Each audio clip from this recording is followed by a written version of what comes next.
Executive Director Angus Middleton says fresh water in Namibia is a major constraining factor to development, and that is why more attention needs to be paid to where and how the country is going to source fresh water from. He cautioned the public and the government to carefully consider where they want to source water from in the future, especially freshwater resources. We need to pay a lot of attention to how and where we're going to get our fresh water. There's talk of, for example, taking water from the rivers in the north. That, in our opinion, wouldn't be the best option because those waters are transboundary.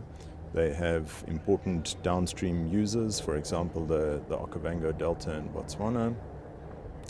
But also they have a lot of geopolitical insecurity about them, who's got which water rights, etc. We do have an advantage in having a huge coastline and the possibility together with solar power to do desalination, and perhaps that should be one of our focuses.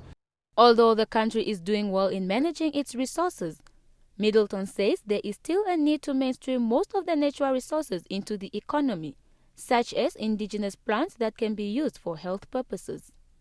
We need to start to mainstream our understanding of natural resources more and more into our economic thinking. Unless you're talking about money and values, and the two are slightly different, people won't really take them seriously. So we need to understand that everything has a value. That doesn't necessarily mean that you will get money for something, but clean air, nice landscapes, etc., all of these things have value, and they have value to us as individuals.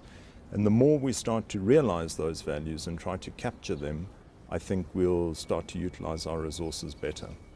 The environment's greatest challenge is human beings, and the Namibian Nature Foundation director says Namibians should sparingly utilize the country's natural resources at all times. Nature is a human concept at the end of the day, and we need to embrace it and we need to work with it. And in the end, our very existence, our livelihoods, and not just money, our well-being depends on nature. July Nafuka, NBC News, Windhoek.